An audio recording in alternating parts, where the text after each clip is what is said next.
कारलं कडू पण नाही झालं पाहिजे, चवीला पण लागलं पाहिजे आणि दिसायला छानसुद्धा दिसलं पाहिजे. तर ही रेसिपी ना तुम्हाला बघितली पाहिजे आणि तयारसुद्धा केली पाहिजे. काय देखणं दिसते बघा हे कारलं, अगदी भरलं कारलं ना, हे बघितले दिसते ना तेवढं चवीलासुद्धा छान झालं. तर हे कशा पद्धतीनं करायचं बघूया चला. तर हे कारलं करण्यासाठी ना माझी आई आहे ना खूप सुंदर अशी कारलं तयार करते. एकाच्या म्हणतात ना हातचं कारलं कडूच होत नाही, तशाच पद्धतीनं पण प्रत्येकाच्याच हातचं कारलं हे कडू न होण्यासाठी ना ही ट्रिक ना वापरा. तर काय करायचं, माझी मावशी आहे ना अशा पद्धतीनं कारलं करते आणि मसाला आहे ती माझी आयाच्या हातला जो मसाला आहे तो माझी आई तयार करते.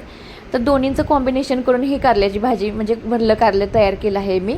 तर काय केलं आहे, कारलं छान असं कापून घेतलं आहे. भरलं कारलं घ्यायचं आहे म्हटल्यानंतर वांग्याची फोडी करतो त्याच्यापेक्षा ना असं ना पोकळ करून घ्यायचं, आतलं सगळं आहे तो बी वगैरे काढून घ्यायचं आणि हे सगळं मोकळं करून घ्यायचं. आता हे कारलं आहे ते एका टोपमध्ये किंवा कढईमध्ये घालून घ्यायचं, त्यामध्ये भरपूर असं मीठ घालायचं आणि अर्ध्या तासासाठी ना हे असंच ठेवून द्यायचं, म्हणजे झाकून ना बाजूला ठेवायचं, म्हणजे ह्याला पाणी सुटलं जातं आणि ह्याचा कडूपणा आहे ना कमी होतो. तर तुम्हाला सांगते, जेव्हा तुम्ही कारलं कराल ना तेव्हा ही पद्धत ना वापरा. तर पद्धत काय आहे ते पुढं बघा. तर ही जोपर्यंत अर्धा तास आहे तोपर्यंत आपण मसाल्याची तयार करून घेऊया. शेंगदाणे आपण मसाला आज जो घालणार आहोत कारल्यामध्ये, जो भरून करणार आहोत ते इथं मसाला घेतला आहे. 1 वाटी शेंगदाणे घेतला आहे, अर्धी वाटी तीळ घेतला आहे, 1 चमचा जिरे घेतला आहे. हे सर्व साहित्य छान असं भाजून घ्यायचं. पहिल्यांदा शेंगदाणे भाजून घ्यायचं जास्त वेळ, नंतर तीळ घालायचं, नाहीतर तीळ आहे ते करपण्याची शक्यता असते, नंतर जिरे घालायचं. तर हे सगळं भाजले की त्यामध्ये घालायचं 2 चमचा बेसन आहे ते मिडियम ना एकदम गॅसची फ्लेम लो करायची, मिडियम तो लोमध्ये ना हे बेसन भाजून घ्यायचं. ह्यामध्ये तेल वगैरे ॲड करायची काही गरज नाही, असंच बेसन भाजून घ्यायचं. करपायची शक्यता जास्त असते, थोडंसं मिडियम केल्यानंतर मध्यभागी थोडंसं उंच असल्यामुळे ते तापलं गेलं आणि थोडंसं करपलं, म्हणजे ह्यामुळं काही फरक पडला नाही. लगेचच काढले आहे मी आणि करपल्याला भाग आहे तो टाकून दिला. तर आपण अर्धा तासासाठी ना कारलं ना ठेवलं होतं मिठामध्ये, नंतर तो याला पाणी सुटलं होतं आणि हे कारलं आहे ते आपण थोडंसं आणि पाणी जास्त घालून ना शिगडीवर ठेवलं आहे.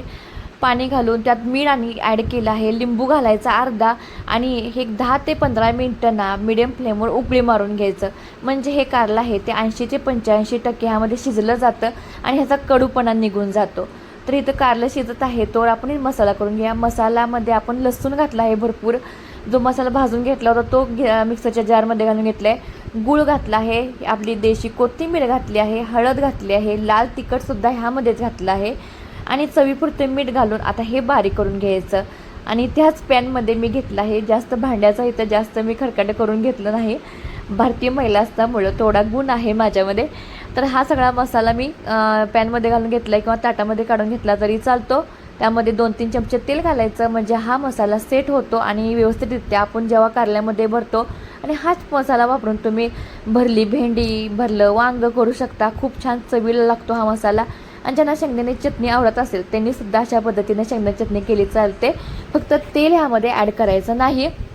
आता हा मसाला व्यवस्थित त्यामध्ये घालायचा आणि बसतोसुद्धा. तेल इथं घातलं की अगदी ह्याचा गोळा तयार होतो आणि मसाला हलत नाही, बघू शकताय तुम्ही ज्या मी व्हिडिओमध्ये बघताय त्याच पद्धतीनं. तर हा मसाला सगळा भरून झाला आहे. कारलं इथं छान आपलं 85% अगोदर शिजलेलंच आहे आणि पाण्यामध्ये आपण शिजवून घेतलं आहे 10 ते 15 मिनटं. तेल अगोदरच मी कढईमध्ये तापण्यासाठी ठेवलं होतं. 2 ते 3 चमचे तेल चांगलं गरम कडकडीत करून घ्यायचं, त्यामध्ये हे कारले आहेत ते घालून घ्यायचं. आपण एक करून सोडून घ्यायचं त्या तेलामध्ये. आणि राहिलेला मसाला राहिला असेल तर शिल्लक तुम्ही ह्या कारल्यावर घालू शकता आणि थोडंसं पाणी शिपडून एक 10 ते 12 मिनटं अगदी लो फ्लेमवर हे कारले ना थोडंसं वाफवून घ्यायचं. अगोदर 80-85% शिजवून घेतलं असतं, नंतर 10-12% आहे ते थोडं पाण्याचा शिंपडा देऊन शिजवून घेतलं की हे कारलं छान असं गिर शिजलं जातं आणि हा मसालासुद्धा छान ॲड होतो ह्याच्यामध्ये, शिजला जातो आणि फ्लेवर येतो. तर हे तयार झालं आहे आपलं झणझणीत कारलं. गरमागरम भाकरी घ्या, चपाती घ्या, भात घ्या आणि अगदी गावरान ही रेसिपी आहे. कारलं म्हणलं की नाक एकदम मुरडलं जातं किंवा खाल्लं जात नाही. ज्यांना कारलं आवडत नाही त्यांच्यासाठी ही रेसिपी आणि आवडतं त्यांच्यासाठीसुद्धा रेसिपी. शक्यतो जे जुनी माणसं आहेत ना त्यांना ही कारल्याची रेसिपी माझी आवडणारच. आवडल्यास लाईक करा, शेअर करा आणि सबस्क्राईब मात्र करायला विसरू नका. धन्यवाद.